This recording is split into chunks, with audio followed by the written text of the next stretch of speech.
ओम शांति। ओम शांति।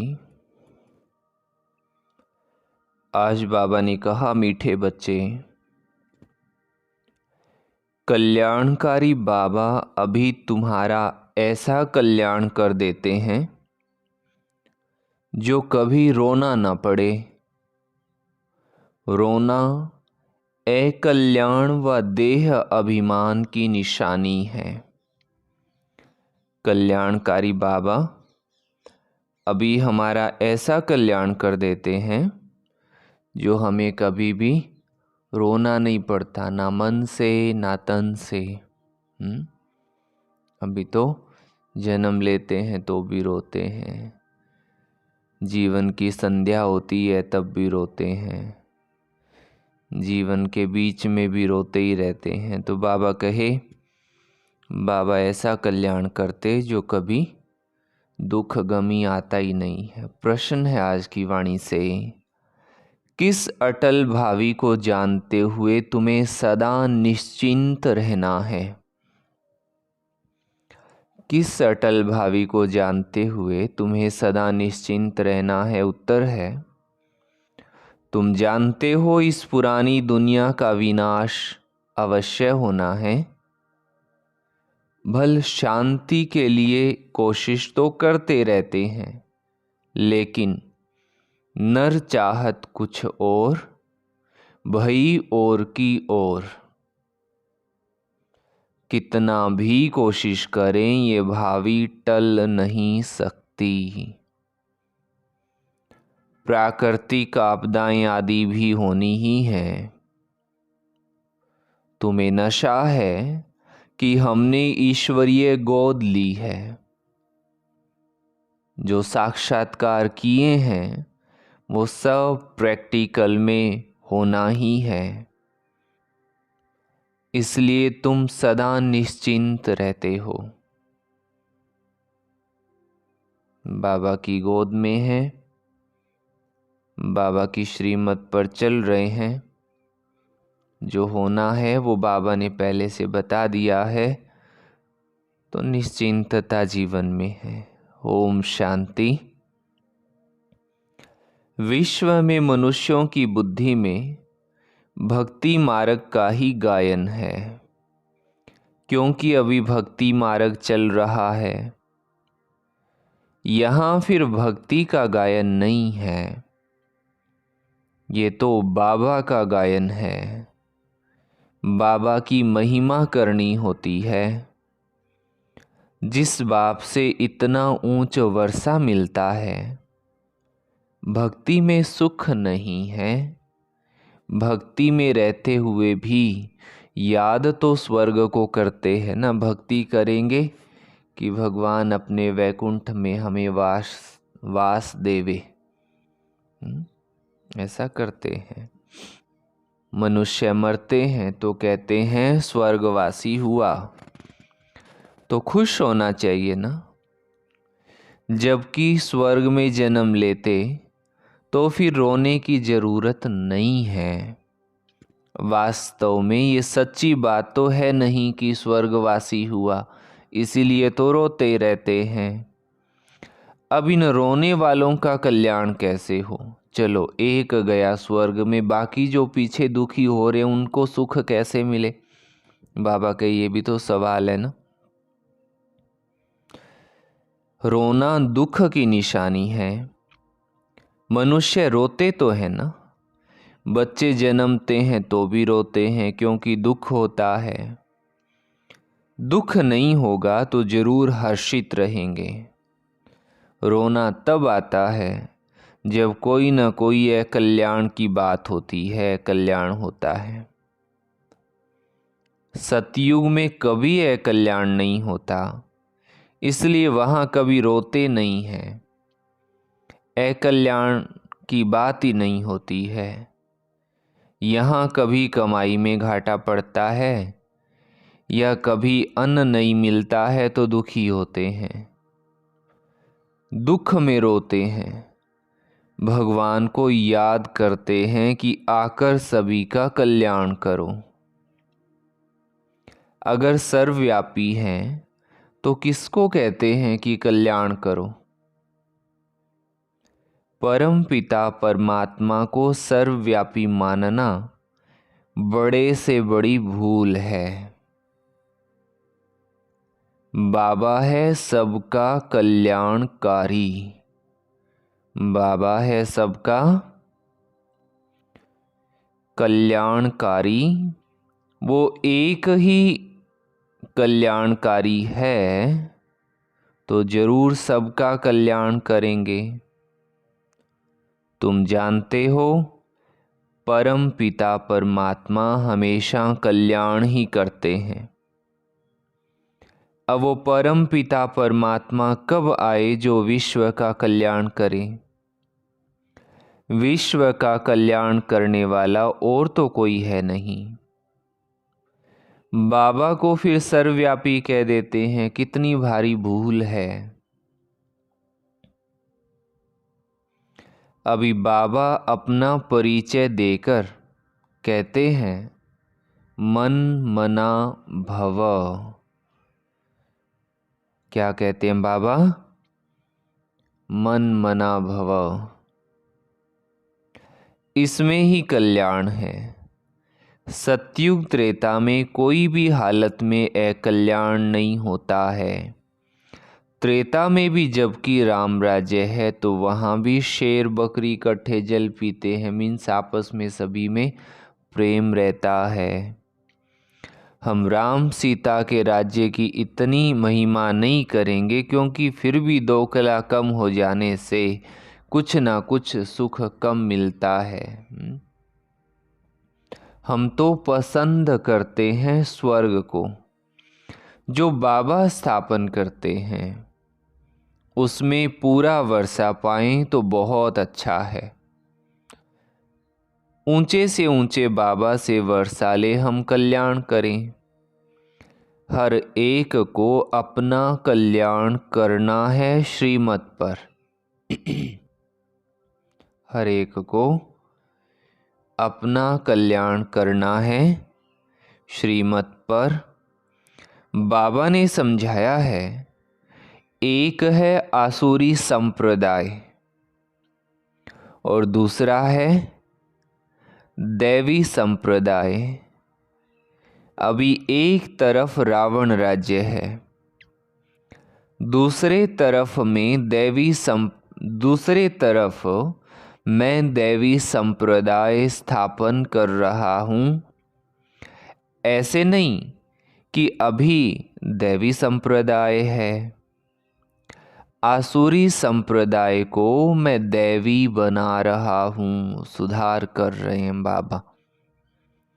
कहेंगे दैवी संप्रदाय तो सतयुग में होता है। बाबा कहते हैं इस आसुरी संप्रदाय को दैवी संप्रदाय भविष्य के लिए बनाता हूँ। अभी है ब्राह्मण संप्रदाय, दैवी संप्रदाय बन रहा है। गुरु नानक ने भी कहा, मनुष्य से देवता किए करत न लागी बार। परंतु कौन से मनुष्य हैं जिनको देवता बनाएंगे? ये ड्रामा के आदि मध्य अंत को तो जानते ही नहीं है दुनिया में कोई। त्रिकालदर्शी नहीं, सृष्टि के आदि में जो लक्ष्मी नारायण श्रेष्ठाचारी थे वो भी आदि मध्य अंत को नहीं जानते हैं, त्रिकालदर्शी नहीं हैं। आगे जन्म में त्रिकालदर्शी थे, स्वदर्शन चक्रधारी थे, तब ये राज्य पद पाया है। उन्होंने फिर स्वदर्शन चक्र दे दिया है विष्णु को। तो ये भी समझाना है कि स्वदर्शन चक्रधारी ब्राह्मण है तो मनुष्य आश्चर्य खाएंगे। वो तो श्री कृष्ण को भी कह देते हैं, विष्णु को भी कह देते हैं। ये तो जानते ही नहीं कि विष्णु के 2 रूप लक्ष्मी नारायण हैं। हम भी तो नहीं जानते थे। मनुष्य तो हर बात में कह देते हैं भावी, जो होने वाला है उसको कोई टाल नहीं सकता, ये तो ड्रामा है। तो पहले पहले बाबा का परिचय दें या ड्रामा का राज समझाएं? सो भी जब बाबा की याद हो, पहले पहले बाबा का परिचय देना चाहिए, बाकी बातें बाद में। बेहद का बाबा शिव बाबा तो मशहूर है ना, रुद्र बाबा भी नहीं कहते हैं, शिव बाबा नामी ग्रामी है।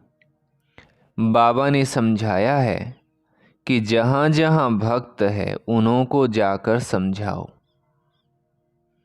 अखबार में पढ़ा था, मनुष्य कहते हैं कि हिमालय की इतनी मल्टी मिलीनियम एज है, हिमालय की इतनी मल्टी मिलियन एज है। अब हिमालय की कोई उम्र होती है क्या? ये तो सदा है ही। हिमालय कभी गुम होता है क्या? ये भारत भी अनादि है, कब रचा गया उसकी उम्र नहीं निकाल सकते। वैसे हिमालय के लिए भी नहीं कह सकते कि ये कब से है। इस हिमालय पहाड़ की उम्र गिनी नहीं जाती। ऐसे थोड़े ही कहेंगे कि आकाश की व समुद्र की इतनी उम्र है। हिमालय की आयु कहते हैं तो समुद्र की भी बताएं, कुछ भी जानते नहीं हैं। यहाँ तो तुमको बाबा से वर्षा पाना है। ये है ईश्वरीय परिवार, ये है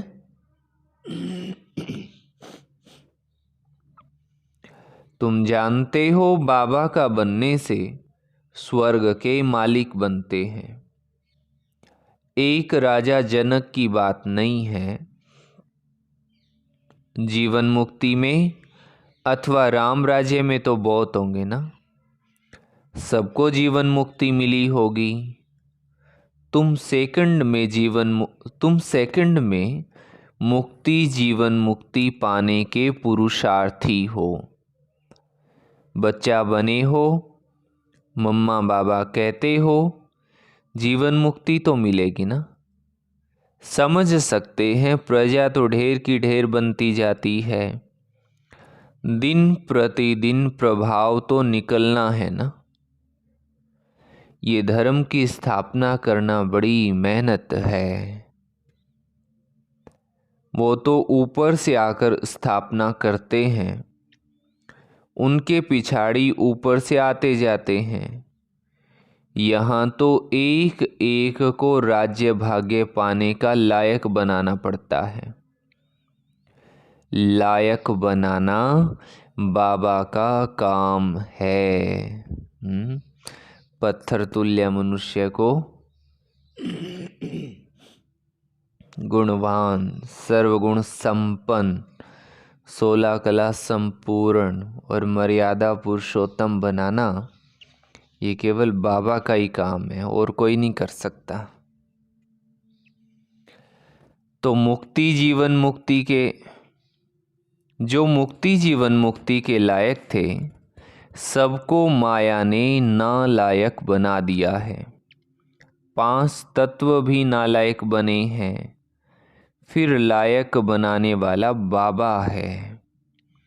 तुम्हारा अभी सेकंड जो पुरुषार्थ चलता है, समझते हैं कल पहले भी फलाने ने ऐसा ही पुरुषार्थ किया था।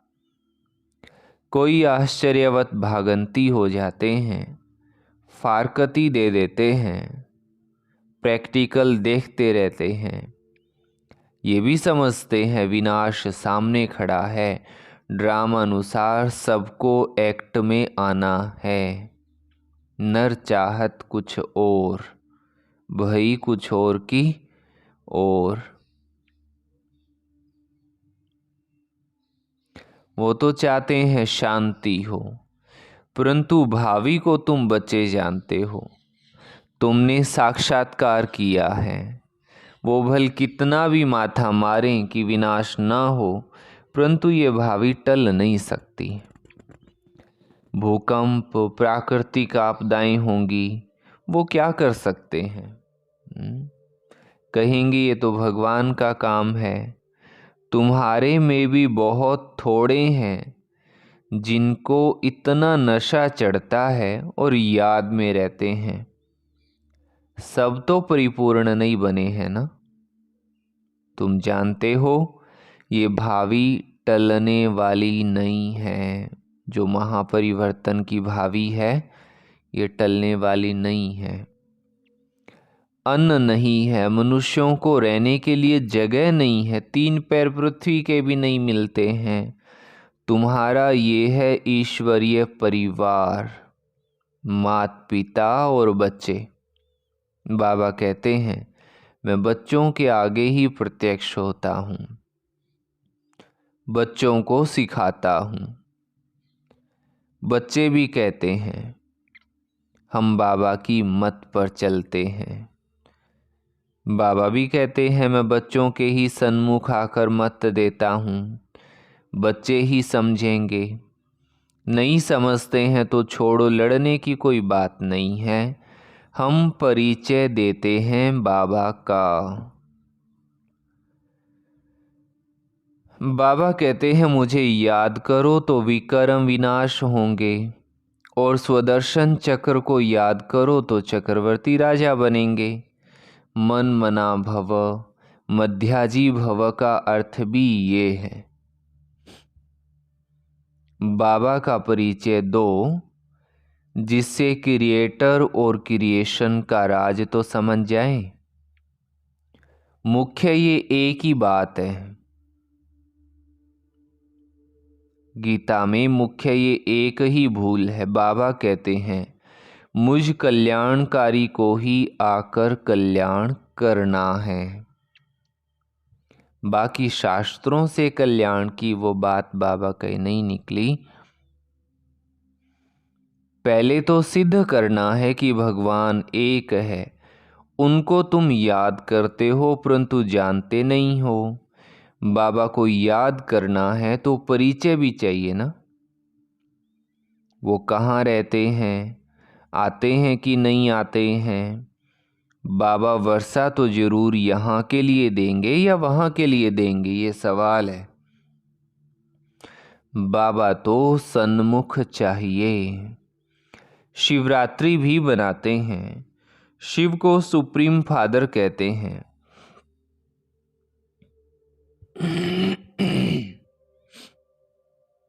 शिवरात्रि भी बनाते, शिव को सुप्रीम फादर शिव तो सुप्रीम फादर है सब आत्माओं का।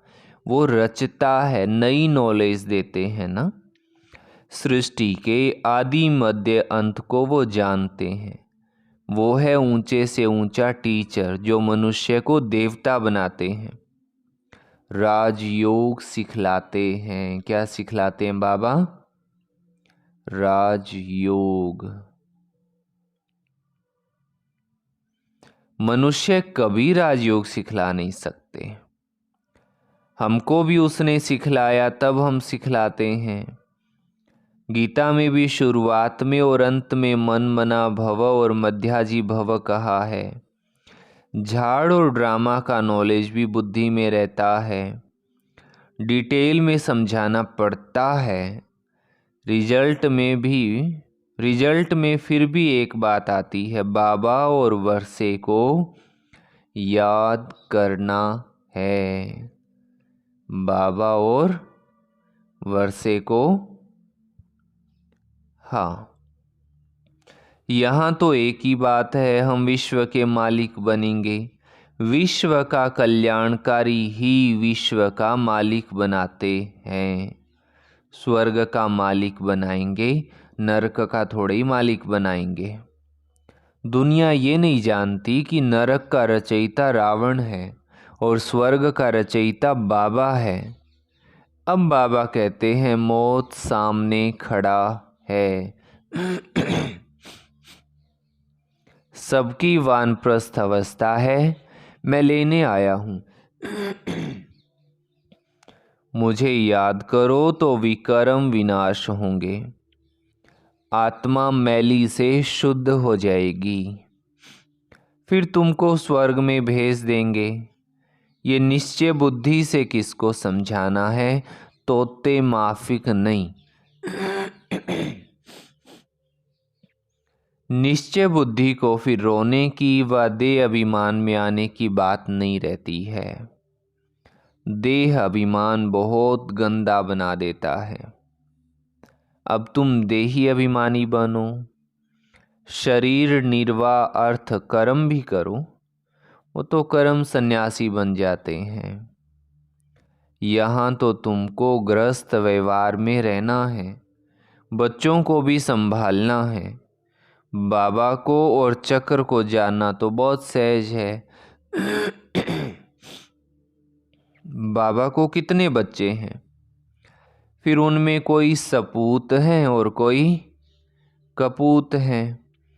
नाम बदनाम करते हैं, काला मुंह कर देते हैं। बाबा कहते हैं काला मुंह नहीं करो, बच्चा बन और फिर काला मुंह करते हो, कुल कलंकित बनते हो। इस काम चिता से तुम सांवरे बने हो। काम चिता पर थोड़े ही जल मरना है। हल्का नशा भी नहीं होना चाहिए। सन्यासी आदि अपने शिष्यों को ऐसे थोड़े ही कहेंगे, वो रियलिटी में नहीं है। बाबा तो सबको सच्ची बातें समझाते हैं। बाबा कहते हैं मुझे याद करो। तुमने गारंटी की है बाबा, आपकी मत पर चल हम स्वर्गवासी बनेंगे। बाबा कहते हैं बच्चे, फिर विषय गटर में गिरने का ख्याल क्यों करते हो? तुम बच्चियां जब ऐसी मुरली चलाओ तो कहेंगे ऐसा ज्ञान तो हमने कभी सुना ही नहीं। मंदिर के हेड्स को पकड़ना चाहिए, चित्र ले जाना चाहिए। ये त्रिमूर्ति झाड़ दिलवाला के ही चित्र हैं। ऊपर में देवी झाड़ खड़ा है, बाकी देवी झाड़ जो बीत गया वो दिखाते हैं। ऐसी सेवा कोई करके दिखाए तब बाबा भी महिमा करे। इसने तो कमाल की है। जैसे बाबा रमेश भाई साहब की महिमा करते हैं। प्रदर्शनी विहंग मार्ग की सेवा का नमूना अच्छा निकाला है। यहाँ भी प्रदर्शनी करेंगे, चित्र तो बहुत अच्छे हैं। अब देखो, दिल्ली में जो रिलीजियस कॉन्फ्रेंस होती है वो भी कहते हैं एकता हो, वननेस हो। उसका तो अर्थ ही नहीं है। बाबा एक है, बाकी है भाई बहन। बाबा से वर्षा मिलने की बात है। आपस में मिल शीरखंड कैसे होंगे, ये बातें समझने की हैं। प्रदर्शनी की वृद्धि लिए युक्ति रचनी है। जो सेवा का सबूत नहीं दिखाते उनको तो लज्जा आनी चाहिए। हाँ, मुरली सुन ली और बस ओम शांति हो गई, फिर घर के गोरख धंधे में ही बिजी हो गए। जो सेवा ही नहीं करते बाबा के, उनको शर्म आनी चाहिए, वो काहे के बच्चे हुए। कोई कोई फ्री है तो भी सेवा नहीं करते हैं, और बिजी हो तो भी क्या है, कहीं रिश्ते नाते में कोई काम आ जाता है तब भी तो हम सारे धंधे छोड़ करके जाते हैं ना।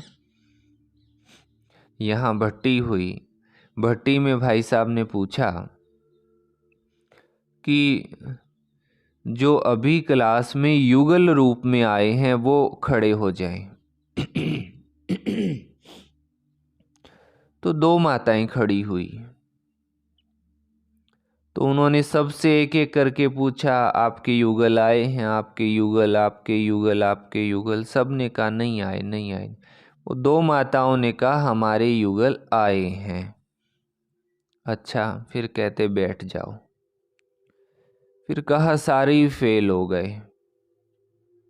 कैसे फेल हो गए? कहने में तो यही कहते ना, हम सब शिव बाबा की सजनी हैं, शिव बाबा हमारे पति परमेश्वर है। ईश्वर हमारा पति परमेश्वर, ऐसा कहते हैं ना। आत्मा का पति कौन? परमात्मा। तो उसको तो भूल ही गए, तो कहने मात्र बस कहते हैं। ऐसे ही यहाँ भी मुरली सुनने मात्र मुरली सुनी, फिर घर गए और बस ओम शांति। फिर अलार्म बजता है 23 घंटे के बाद कि अब मुरली सुनने का टाइम हो गया, चलो। तो बाबा के ऐसे बहुत हैं। तो उनको क्या आनी चाहिए? बोलो, मुस्कुराओ नहीं, बोलो। जो सेवा नहीं करते उनको क्या आनी चाहिए? शर्म लज्जा आनी चाहिए। अगर 10 नए आए और 8-10 मर गए तो इससे फायदा क्या हुआ? अच्छा, मीठे मीठे सिकी लधे बच्चों प्रति माता पिता बाप दादा का याद प्यार और गुड मॉर्निंग। रूहानी बाप की रूहानी बच्चों को नमस्ते। बोलो सभी, हम रूहानी बच्चों की रूहानी माता पिता बाप दादा को याद प्यार, गुड मॉर्निंग और नमस्ते।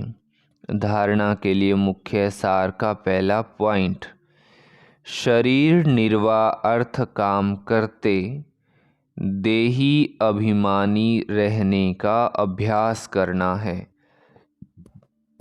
धंधाधोरी करते रहें, परंतु कौन सा अभ्यास करें? देही अभिमानी रहने का अभ्यास करना है। किसी भी परिस्थिति में रोना व देह अभिमान में नहीं आना है। कोई भी परिस्थिति हो, रोना नहीं, देह अभिमान में आना नहीं। सेकंड पॉइंट है, श्रीमत पर अपना और दूसरों का कल्याण करना है। बाबा की श्रीमत पर अपना और दूसरों का कल्याण करना है। सपूत बन, क्या बन?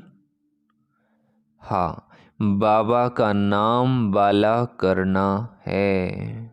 सपूत बन, बाबा का नाम वाला करना है। वरदान दिया बाबा ने, व्यर्थ संकल्पों को समर्थ में परिवर्तित कर सहज योगी बनने वाली समर्थ आत्मा भव।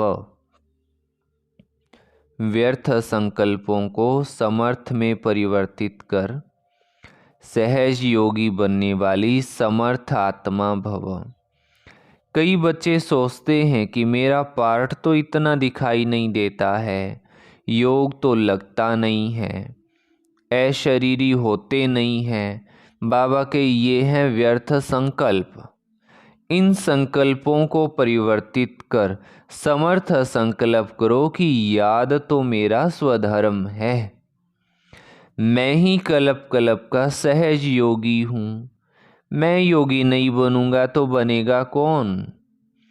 कभी ऐसा नहीं सोचो कि क्या करूं, मेरा तो शरीर चल ही नहीं सकता है, ये पुराना शरीर तो बेकार है। नहीं, वाह वाह के संकल्प करो, कमाल गाओ इस अंतिम शरीर की तो शक्ति आ जाएगी।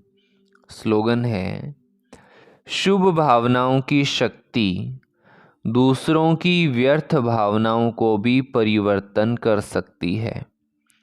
शुभ भावनाओं की शक्ति दूसरों की व्यर्थ भावनाओं को भी परिवर्तन कर सकती है। अच्छा, ओम शांति। ये थी बाबा की आज की मुरली। आज का स्वमान है, मैं सहज योगी आत्मा हूँ। कौन सी आत्मा हूँ? मैं सहज योगी आत्मा हूँ। अच्छा, सभी भाई बहनों को प्रेम सहित ओम शांति जी। और कमेंट बॉक्स में सभी प्लीज़ लिखना अपनी अटेंडेंस। ओम शांति जी।